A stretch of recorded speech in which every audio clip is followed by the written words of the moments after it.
look forward to this lecture. One of the many lectures I give of entire year, and one of the top-ranked lectures that I consider myself to be privileged in is doing a liver diseases lecture.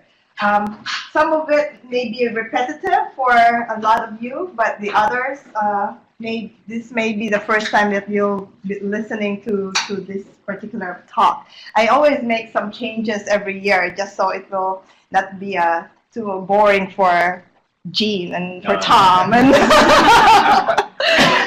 anyway, so thank you for the invitation. I consider myself a faculty of the liver diseases, unofficially, but I do look forward to this. So just as a review, this is our normal liver. We have a portal tract here. There's another portal tract close by.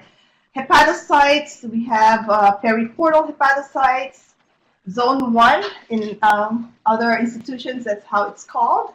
And farthest from the portal area is the central lobular zone. So let's imagine that there's a central venule over here. So blood comes in through the portal vein and the hepatic artery, or arterioles in this case, because they're very tiny. Blood percolates through the sinusoid, so you have these slits here where you see sometimes red blood cells. And finally, the blood exits into the central venule and connect to the hepatic veins and eventually back to the heart via the inferior vena cava. This is a short review. Our landmark area of the portal of the lobule is a portal tract. Here's a bile duct, always goes together with an artery. Here's another artery, another bile duct. I call them the fraternal twins. And the portal vein, which is the big sister. So this is the triad that we often always look for in any type of liver specimen, whether it be a biopsy, a resection, or an entire liver. So we look for the portal tract. This is our landmark. So things have changed over the years. So when I was a fellow in 1995, that's a long time ago, and up to even the early part of the 2000, these are all the indications for a liver biopsy.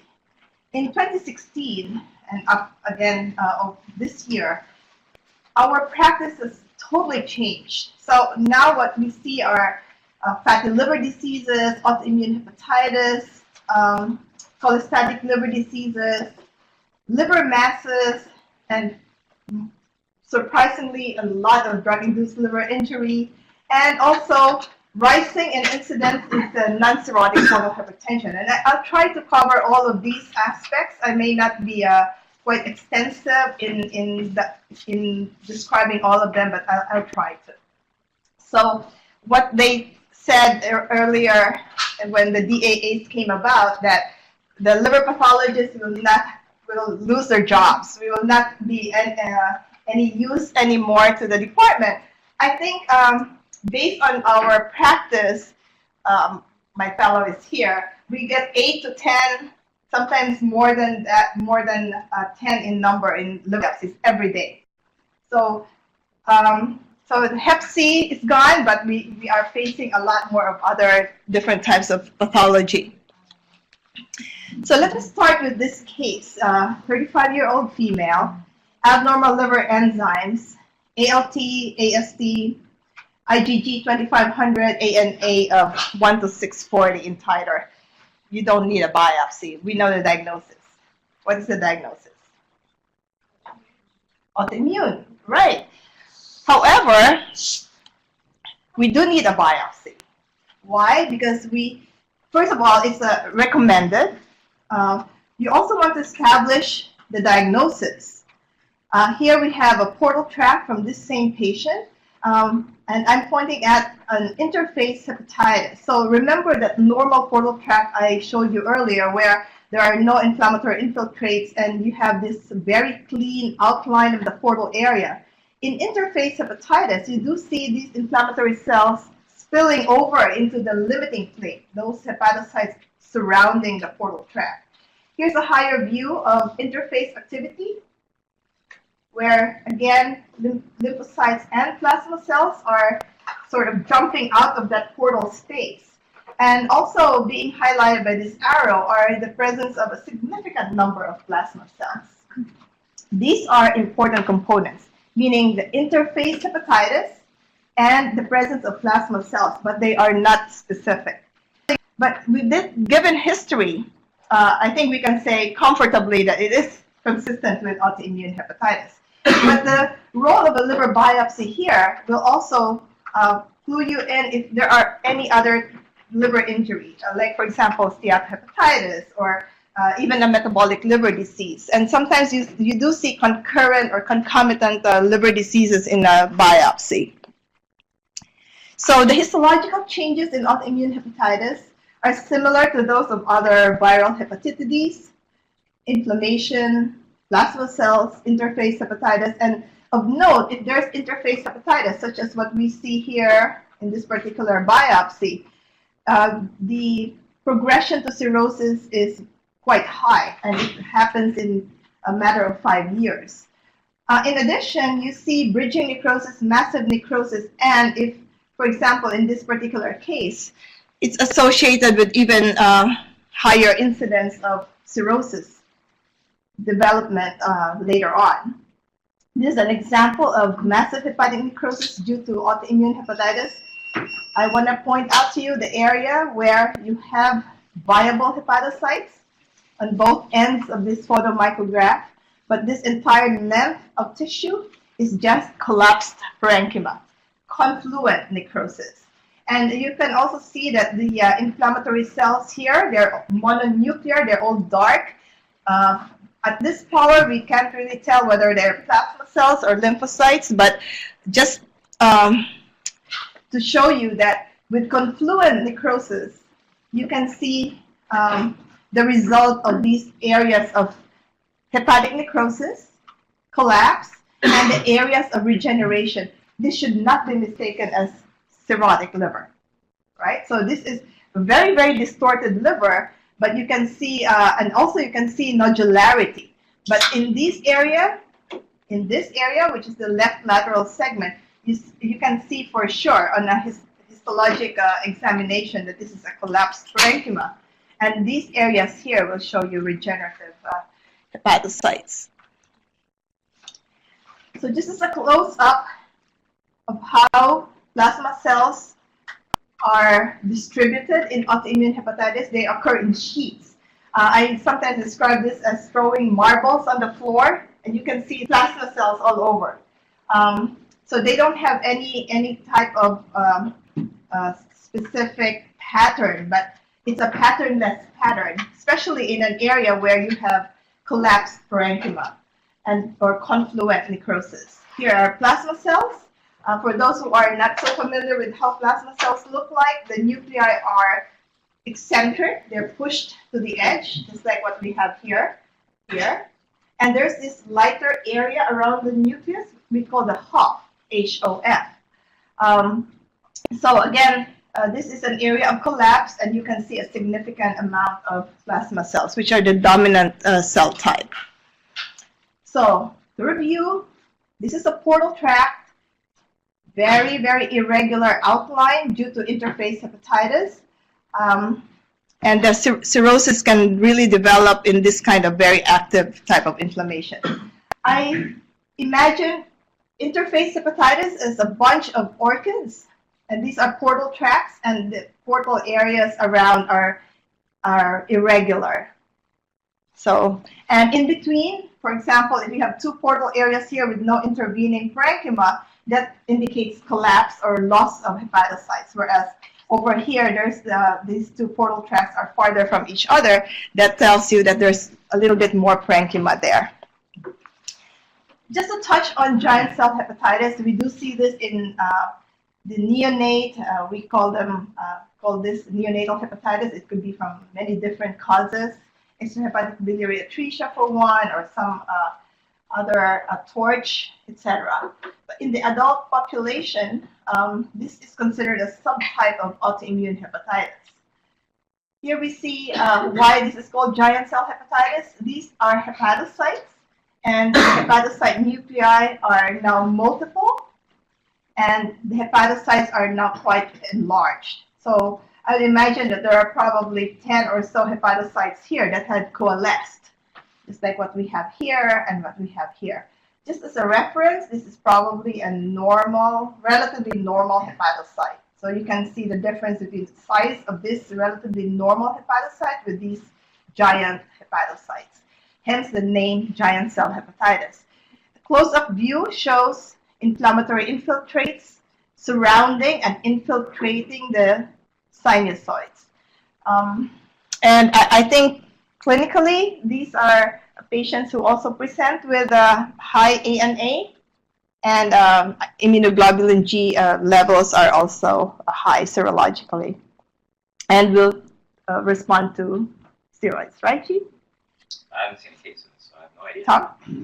They don't respond as well. They're more resistant to treatment than reciprocal. So what's the treatment? Immunosuppression, but you have to give them a lot of it for an extended period of time.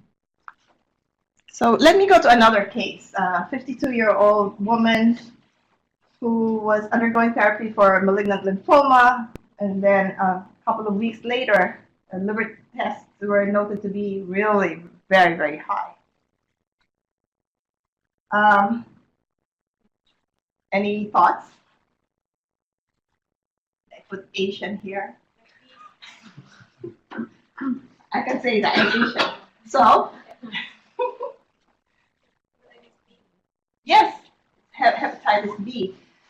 Fortunately, I think people who undergo chemotherapy and all that are being prophylaxed, but probably this woman slipped through the cracks.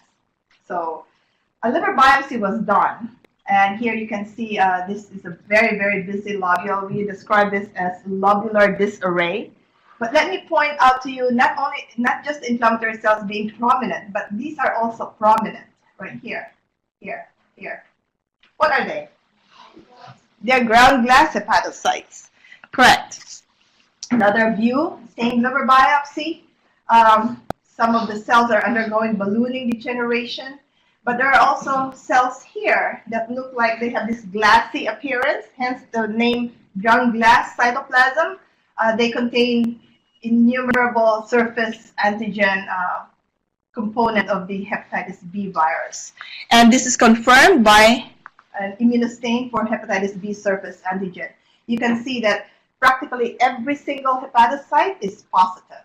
So all those hepatocytes that we saw as ground glass and the rest that didn't really show ground glass cytoplasm are filled with surface antigen.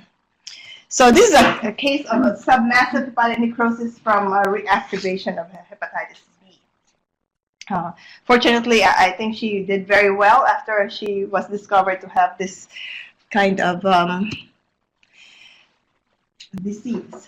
Just as a close-up view of how ground glass hepatocytes look like, they're quite distinct or distinctive.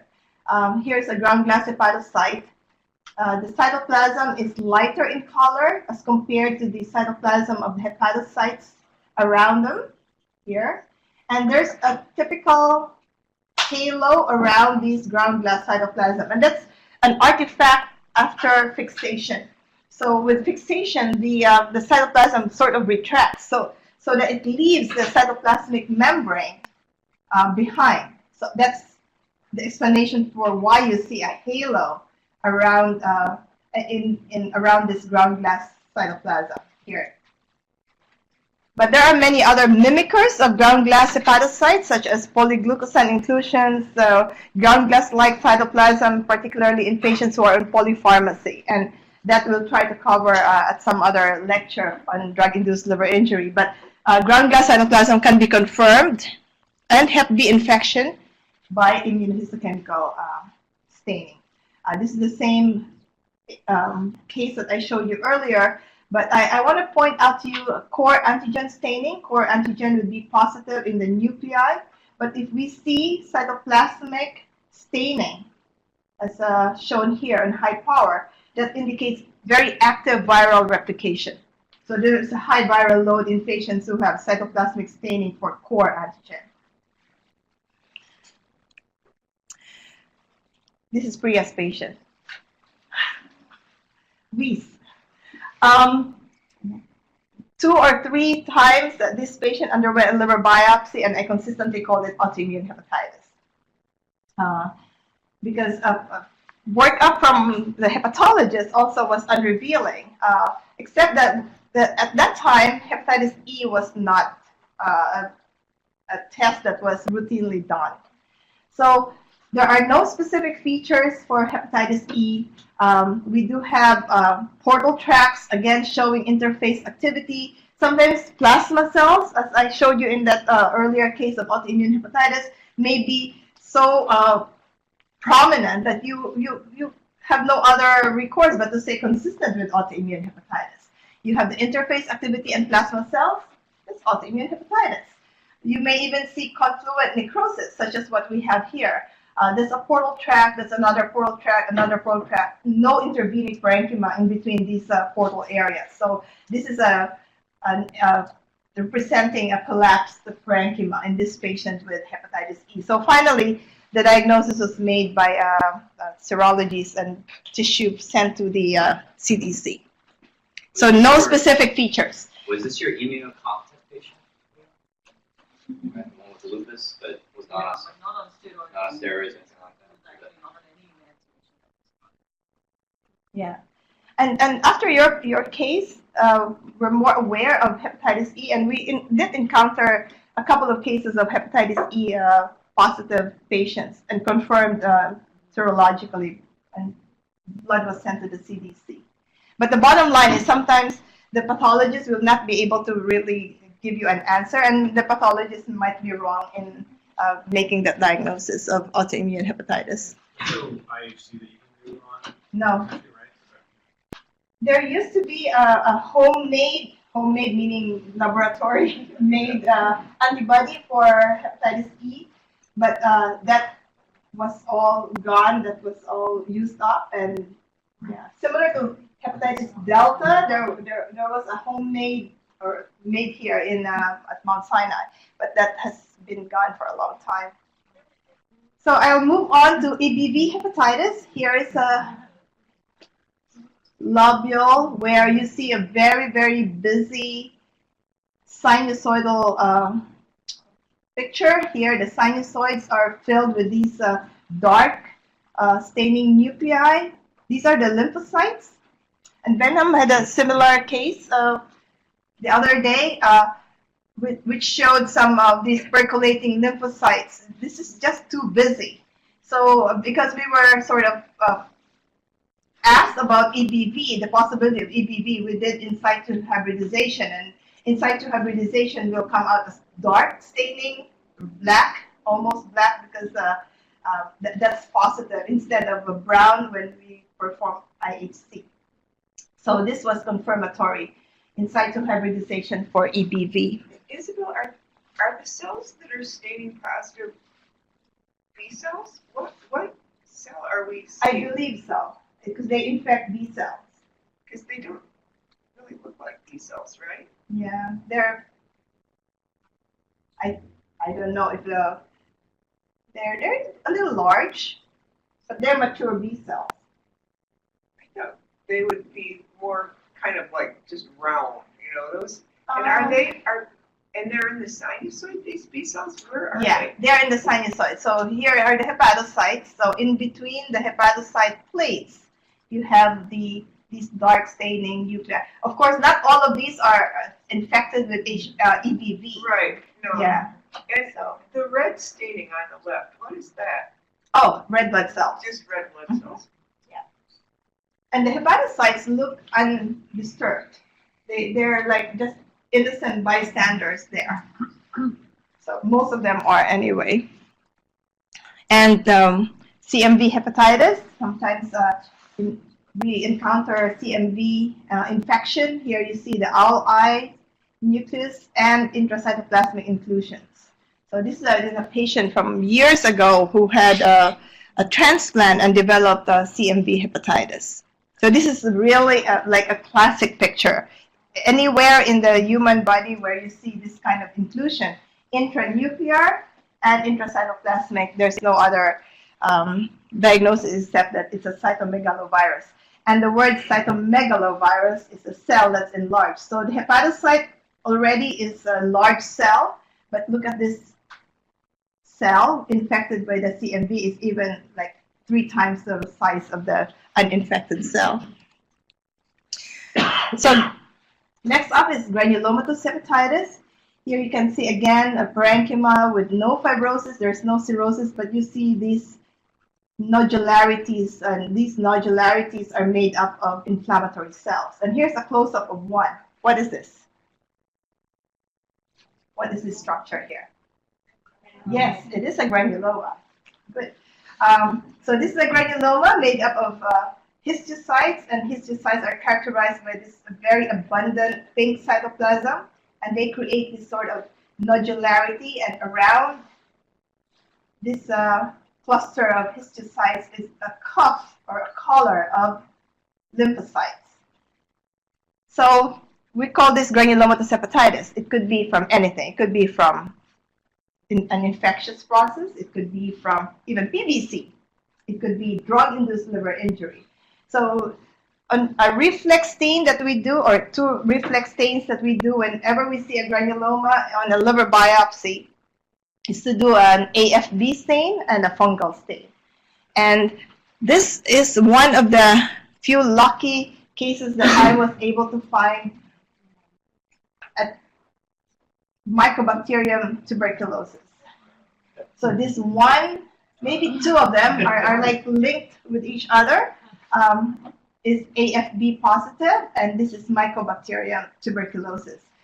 In contrast to MAI, Mycobacterium avium intracellulare, TB you see very rarely. You may have to do several cuts through a block. It's estimated that there are only 5 organisms in a 1 centimeter cube of tissue.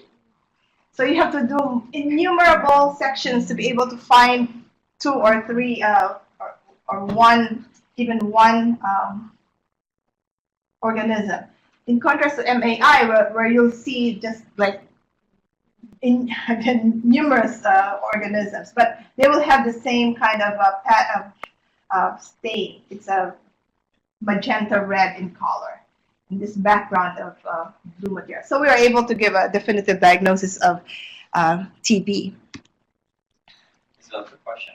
On the granulomatous hepatitis, what do you think the yield would be if you were to take those cases where you can't find an organism? Obviously, it depends on the pretest probability of the patient. But if you then repeated the biopsy and sent the specimen to microbiology, what do you think the yield would be for these kind of cases? Well, I think we always advise the fellows, and when you give us a call, to put a little piece of tissue for mycobacterium or for even for TB culture. Because as I showed you, it's almost impossible to find a TB organism on a 5-micron thick section. So there might be a better yield. I'm sure there's better yield if you submit a tissue for microbiologic analysis and culture. But it takes 2-3 weeks before they grow anything. Yeah. Mm-hmm.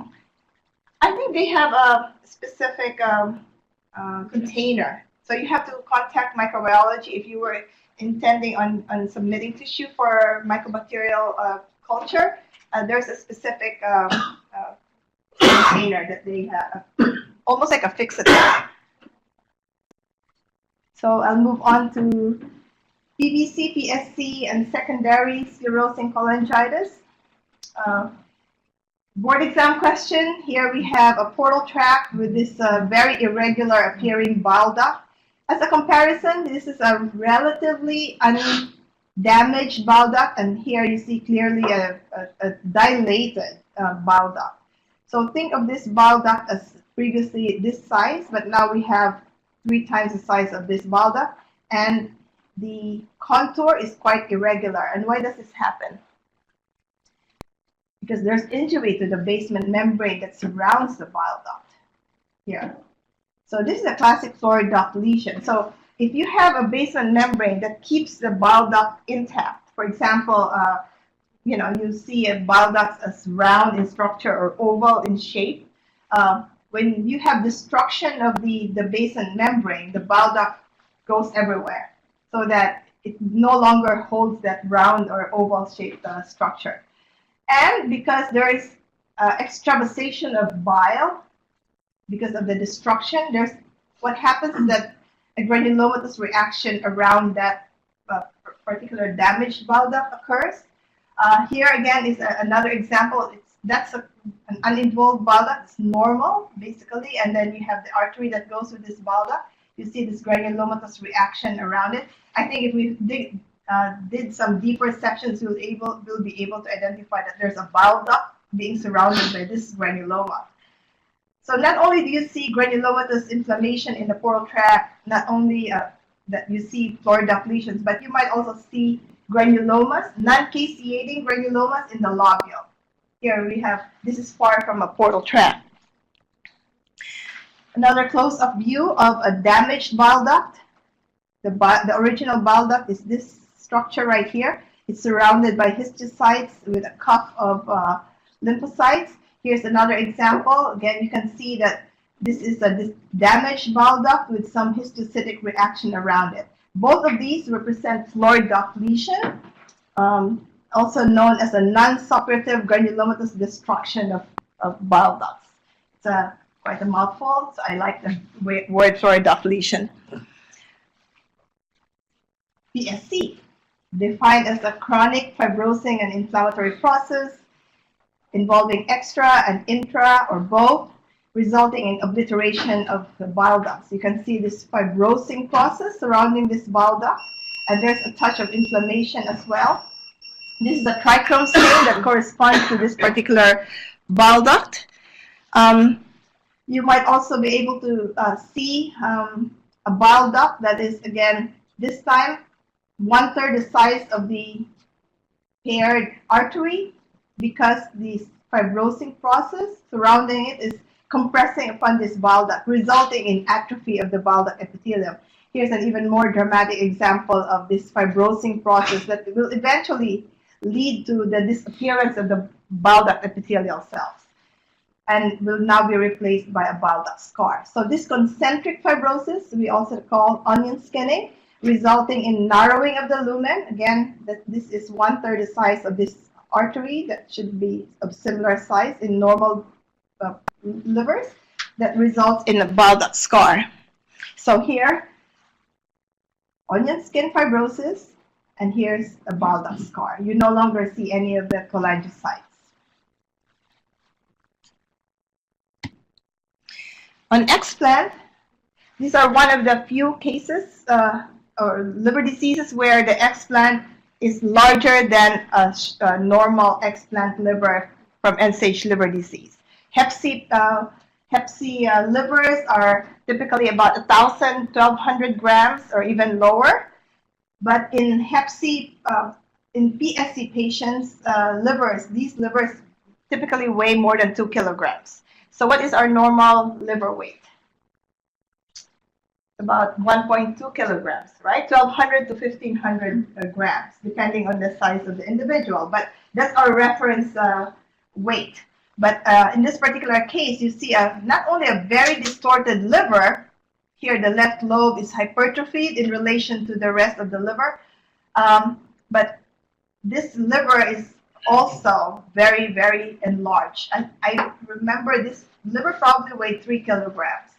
If you flip this liver and you look at the porta hepatis or the hilum, you can see this blob of bile. This is a very thick bile that is now just remained in this dilated duct. What is the structure? I flipped the liver. Caudate. Yes, caudate lobe. So in patients who have PSC, the caudate lobe is typically enlarged, and Tom had an explanation for it. There are a lot of, it can be regenerative, a lot of regenerative nodules in PSC, and the livers typically look very, very distorted. If you have obstruction in one part of the liver, like on the right side, you're going to have atrophy and then some compensatory hypertrophy on the left side. Right. Right. So, but the other cases of end-stage liver disease, such as Hep B, Hep C, the caudate lobe is more or less, the same atrophic segment as all the rest of the other segments. But PSC is an exception. And this is a cross-section of a bile duct. It's too red, but this is the outline of the bile duct. This is now an extra bile duct. So very low power magnification. You can see this inflammatory process around it. One thing, though, that we are on the lookout for in PSC patients is the presence of dysplasia. Here you can see the bile duct epithelium is no longer flat as compared to this, one single layer, but here you can see that there's a loss of polarity and the nuclei are now superimposed upon each other. So this is a case of low-grade dysplasia. This is more of high-grade dysplasia, these two in the back. So that we are always on the lookout for when we examine an explanted liver from a PSC patient. So large duct obstruction, we have typical features. They're similar to PSC, but we also have some soft findings that we do not necessarily see in primary sclerosing cholangitis. We see the sclerosing picture, periductal fibrosis here, but in acute obstruction, you also see edema of the portal tract, and in this particular case, this is a recent consult that we got, we see neutrophils inside the lumen of this bile duct. So there's an indication here that there's some ascending cholangitis in this particular case. And notice that the portal tract is quite expanded by this edema as well as inflammatory infiltrate. So, any questions? So I move on to alcoholic liver disease. So I'm gonna pimp Jean. So we have here alcoholic liver disease is generally divided into 3 forms. But of course, you can see an intermingling of all the 3 different forms of alcoholic liver disease. So hepatic steatosis, here we see a massively enlarged liver, very yellow. This is an autopsy case I had when I was a first-year resident. This actually weighed 10 kilograms. So you can see blunted edges here, blunted edges, and this very golden yellow appearance of the liver, but no fibrosis. You can see that the capsule is quite smooth and glistening, except that that's not the normal color of a liver. It's not the brown mahogany color of a normal liver. So it's largely macrovesicular steatosis, and it is believed that this type of liver injury from alcohol is still reversible because there's still no fibrosis. And microscopically, this is how macrovesicular looks like, macrovesicular steatosis. You have large vacuoles with the nuclei pushed to the side, and in this case, this is severe macrovesicular steatosis. How about alcoholic hepatitis? You see ballooning degeneration, you see Biliary hyalinths, neutrophils, and fibrosis. And here, this is a case of an alcoholic hepatitis patient. You see neutrophils, again, very few entities in the liver will show you neutrophilic infiltrates. It's an ASH, number 1, and NASH, and then a very rare entities. But I want to point out to you these red inclusions in the cytoplasm here. And also on H&E, you can see this very wavy fibers. This is perisinusoidal fibrosis. And there's also cholestasis. Another example of alcoholic hepatitis, this is more dramatic. You can see neutrophils. And again, those red ropey type material, what are they? They're Biliary hyalinths or Biliary bodies, as their old term was applied to these areas, to these structures. So they represent the intermediate cytokeratin filaments of the hepatocyte. So the hepatocyte needs to maintain its structure, its hexagonal shape. But when there's damage to the liver cell, these cytokeratin filaments then collapses. They collapse and then they become ropey, and they That's how we see them on an H&E stain. And chicken wire fibrosis is, results from this ongoing onslaught and damage to the liver. This is the central venial. You can see this stringy material. This is collagen that emanate from the central venial. This is even worse than this area here because it's now involving up to the periportal areas. So why the word chicken wire fibrosis? It looks like this. This is how chicken wire looks like. So if you guys have not seen chicken wire, this is how chicken wire looks like. See? And finally, the alcoholic cirrhotic liver, called the final stage, and it's believed to be irreversible. I'm not sure that's true in every single alcoholic cirrhotic patient, but this is a gross specimen of a patient who had alcoholic cirrhosis, and you can see that the liver is now shrunken. This is 15 centimeters, so this would be about 22 centimeters in greatest dimension from the edge to the other edge. And histologically, you see cirrhotic nodules. There may be a little bit of fat in them, but very little. I think this may not even be representative of this particular liver, because this liver I would not expect any steatosis at all. So the presence of mega mitochondria in alcoholic hepatitis is part of the alcoholic hepatitis histology story. Yes. Tend to not to see it too often. Yes. Is that something that it was known before as a possible predictor of No. outcomes? No, but over the years, we've noticed that mega mitochondria sometimes it depends on the H&E stain. Sometimes the eosin may just obliterate the mega mitochondria. But what Gina is asking me about is these giant mitochondria, and they used to be considered pathognomonic for alcohol. So if you have Mallory-Denk hyaline and mega mitochondria, that's it. That's alcoholic liver disease. But we also see it in other entities, NASH in particular, and even drug-induced liver injury. We do see mega mitochondria. So non-cirrhotic portal hypertension represents 3 to 5% of portal hypertension in the Western world. It's much higher in the East. Disorders that may present with non-cirrhotic portal hypertension, there's a long list. That includes, of course, fatty liver disease, NASH, congestive heart failure. So we see all of these entities, and they present with a clinical history of cirrhosis. And in fact, we do, because, of course, the platelets may be low and the patient is manifesting with esophageal varices. But then the biopsy reveals it to be otherwise. I just want to point out to you, because I continue to use the word obliterative portal venopathy. The French uses this particular term, but more and more this pertains to idiopathic non-cirrhotic portal hypertension. It's a broader term for obliterative portal venopathy.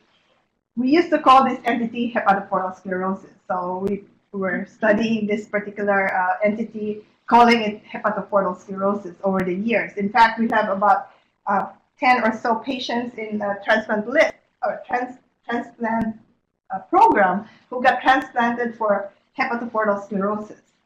And why were they transplanted? Because they eventually developed liver failure because the livers became so shrunken.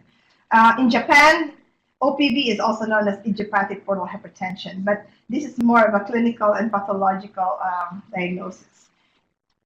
One has to remember that OPV has heterogeneous histology, as I will show you.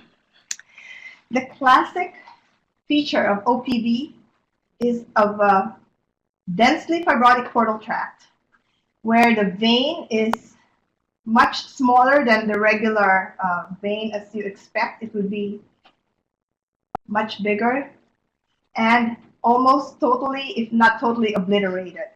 So diminished portal vein, and here we have the vein that is no longer in existence. So that's phlebosclerosis.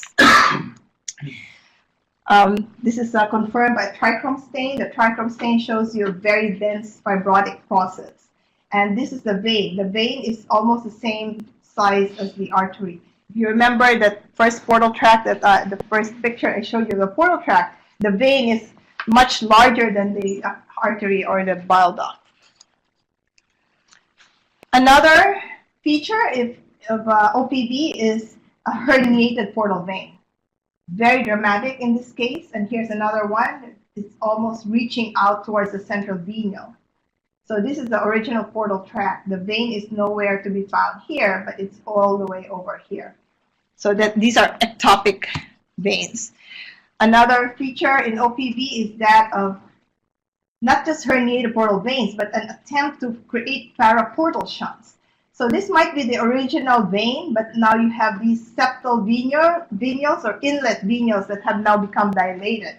And similarly, here is a very tiny portal tract. You can see it almost looks like a cartoon with the ears over there. So these are paraportal shunting from patients who have obliterative portal venopathy. Finally, what we notice in OPV is that some portal tracts may be very close to each other here, which indicates that there's atrophy of the parenchyma. So if you see on a liver biopsy that the portal tracts are quite close to each other, and then in other areas the portal tracts are very far from each other, that the latter one suggests hypertrophy or hyperplasia, whereas in an area like this, that indicates atrophy. And sometimes these two things are going on at the same time. But finally, when the time comes when the liver is no longer able to accommodate, this happens, the sinusal dilatation. This is early, where you have sinusoids that are quite dilated, but not to the extent that these sinusoids are quite dilated. And the portal tracts are here in the center of this nodularity. So if you were to see this biopsy, what would you call it? This is NRH. So OPV and NRH often go together. Sometimes one is very, very subtle. One of the two may be subtle, but there's always some sort of NRH-like changes in the liver. This is one of the explants that had nodular regenerative hyperplasia. You see nodularity, so this is a diffuse process, and almost every week we get a biopsy that says cirrhosis. And in fact, it's not a cirrhotic liver, but rather having NRH. And that's the reason why, because you see a diffuse process that shows nodules.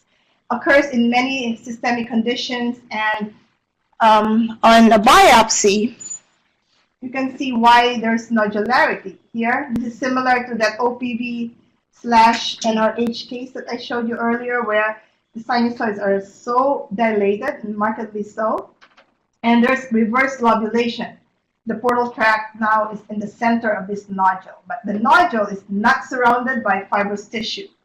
On a reticulin stain, you can see that the center of the nodule, right over here, is composed of hyperplastic hepatocytes. Why do we say hyperplastic? Because the reticulin fibers are farther away from each other. And at the periphery of these nodules, you can see that the reticulin fiber holds the framework of the liver. The fibers are now closer to each other. So this is a diffuse process. Here's a nodule here. This is a smaller nodule, and here's another nodule. So this is a classic nodular regenerative hyperplasia. Just like this. No fibrosis.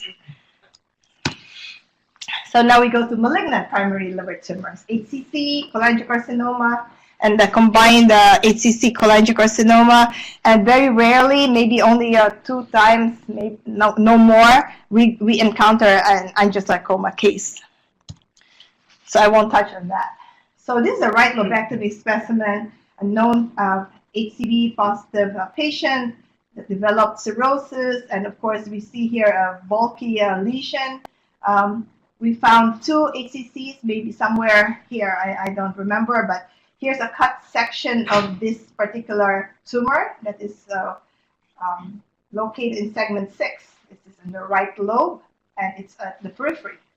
The cut surface shows this yellow, greenish, variegated cut surface with areas of hemorrhage. And note that the tumor is very well demarcated. And the background liver, of course, is cirrhotic and nodular. So HCC and HBV, of course, we know the relationship between HCC developing in Hep B patients. Cirrhotic patients with Hep B, about 80% of HCC in Hep B patients occurs in a cirrhotic background, whereas the 20% will arise in a non-cirrhotic background. So this is one such case of a Hep B positive patient with the background being very, very smooth, and you don't even feel any fibrosis in the background liver. And yet this is of similar consistency and a picture similar to the one that I showed you in a Hep C cirrhotic patient. Gross vascular invasion, sometimes it may not be apparent on imaging, but we can see it on serial sectioning of the liver. We section the explant at a half a centimeter interval. So this is protocol, and this is protocol that started here at Mount Sinai. It's now followed everywhere around the world. And this is a blood vessel, and right in the lumen, obstructing the lumen, is a tumor. So this is a tumor thrombus. So the tumor was farther away, somewhere here, and yet it tracked down as is expected in in hepatocellular carcinoma. They tend to invade into the surrounding blood vessels. So having gross vascular invasion or macroscopic vascular invasion is a sign of poor prognosis. I showed this last year. I really like this picture because it shows you a viable tumor here and a treated tumor on the other side. The difference, grossly, we can see that the viable tumor has a glistening cut surface. You have a variegated surface, and you don't see any capsule whatsoever. Whereas over here, this is a treated tumor. I think this was a radioembolization, Y90 perhaps. You can see that the surrounding cirrhotic parenchyma is also fibrotic and was affected by the chemoembolization, and the tumor is flat and is not bulging from the cut surface, as opposed to a viable tumor. So we have different differentiations of hepatocellular carcinoma: well differentiated, moderately differentiated, and poorly differentiated. And we follow the Edmondson-Steiner classification for HCC, and that's primarily based on the nuclear characteristics. So well differentiated, the nuclei are similar in size. Moderately differentiated, you start to see a little bit of difference in size and shape. And finally, a poorly differentiated and maybe an anaplastic carcinoma, which would be a grade 4, has these tumor giant cells and multinucleation and a very marked pleomorphism of the nuclei. So cholangiocarcinoma arises from the cholangiocytes. So it's primarily a bile duct carcinoma. It can be found anywhere. It can be in the hilum. We call that the Claskin tumor, hilar tumor, and these patients present with obstructive symptoms at as the initial presentation. And we have the intrahepatic cholangiocarcinoma. In PSC patients, approximately 10% of these patients will develop cholangiocarcinoma during their lifetime. So that's something to be on the lookout for. Other risk factors: Clonarchus sinensis, Caroli's disease, choledochal cyst, and recurrent pyogenic cholangitis and hepatolithiasis, formerly known as oriental cholangitis. So the politically correct word is recurrent pyogenic cholangitis. So this is a case of a perihilar cholangiocarcinoma. This is the bile duct here, and you can see that there's this infiltrative tumor. This is a very small tumor, and yet it wreaked havoc in this patient because it obstructed the the bile ducts. And this is another liver. It's a fairly recent liver. There's some blood in the background, but you can see that this is a bile duct that they actually took out with the remaining liver, the left lobe, retained in the patient. So you can see that these are ducts that have now become enlarged and very fibrotic. And you can see here, this is from our former fellow Juan. You see the common bile duct is illustrated here, the left hepatic duct, which is the margin, and the right hepatic duct. So you can see this, the tumor, even if it arose from the bifurcation of the right and left duct, it's now started to invade into the surrounding parenchyma. So this is a mass-forming flat skin tumor. Another case of left lobectomy this time. It's very difficult. So when we have a resection specimen such as a flat skin tumor, we have to be very, very careful in delineating which are the margins, because it might be confusing, especially with all the blood in the background. So common hepatic duct is a margin, and this left hepatic duct is not a margin, but the right hepatic duct is, because that's what remained in the patient. So I just think of the biliary tree as left and right, and then this is the liver, and this is the common hepatic duct. And intrahepatic cholangiocarcinoma, here you can see a very distinct collapse of the liver that has the cholangiocarcinoma somewhere here, because this fibrosing process can affect the vascular supply to that particular lobe. Hence, what occurs in these livers that has the bile duct containing tumor, that particular segment or lobe will atrophy. That's what we are seeing over here.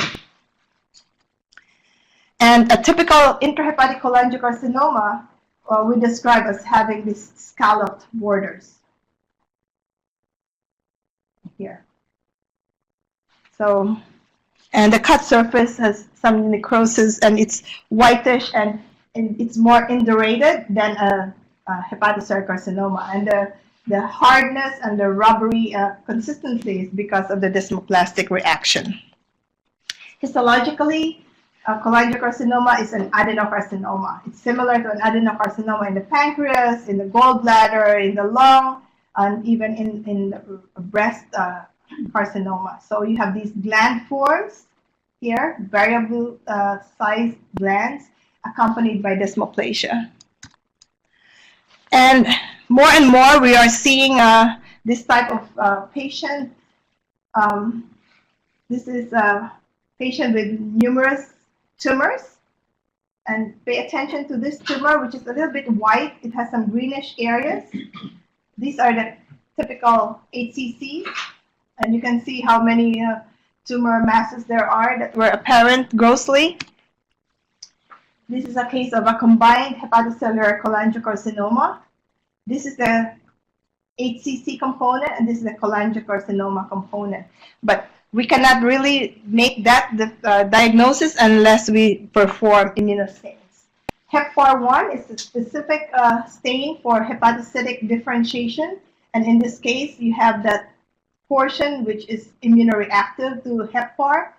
And intermingling with these gland forms, you also see some positive tumor cells. And a CK7 or a CK19 stain will highlight the areas that did not stain for HepFAR. So this is a real intermingling of both biliary and hepatocytic lineages within one mass. And this patient didn't undergo any adjuvant therapy, did not have any other type of pre-resection intervention, and yet developed a combined HCC cholangiocarcinoma. Yes? So that specimen, the gross specimen that you showed us, did it include just the one tumor that was a mixed tumor and the others were just HCC? Yes. Yeah. And this was a transplant patient.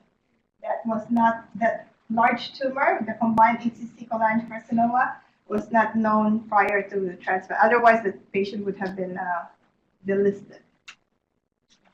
It was not apparent on imaging. This is one last case. 57-year-old man, elevated enzymes, but presents with fever, bilirubin of 4.5, everything negative. The entire workup that you guys do, even for Wilson disease and whatnot, autoimmune, negative. So what do you do? Bile. That was also negative. Drugs, medications. That's a consideration, absolutely. Yes, that's why the hepatologist in charge of this patient decided to do a biopsy. And this is the biopsy. Lots of inflammation, maybe some poorly formed granulomas here. You can even say that this portal tract is expanded with interface activity. Here's more of these infiltrate. But let me draw your attention to this. Anybody? Fibrin-ring, is that the fibrin-ring? Listen, okay, yes, this is Q fever. See, so this is a fibrin-ring granuloma from Q fever due to Coxiella burnetii. So there is still some use for liver biopsy. Okay. So yeah, that is a Q fever. Very good. Any questions?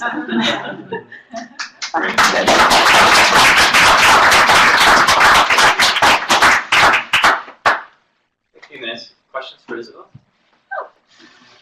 Oh, Talking about overlap syndrome, so sometimes like the PBC can have a little bit of a interface hepatitis. How do you tell the PBC or yeah, there are two different schools of thought about the overlap syndrome. So, and pure PBC, you expect interface hepatitis.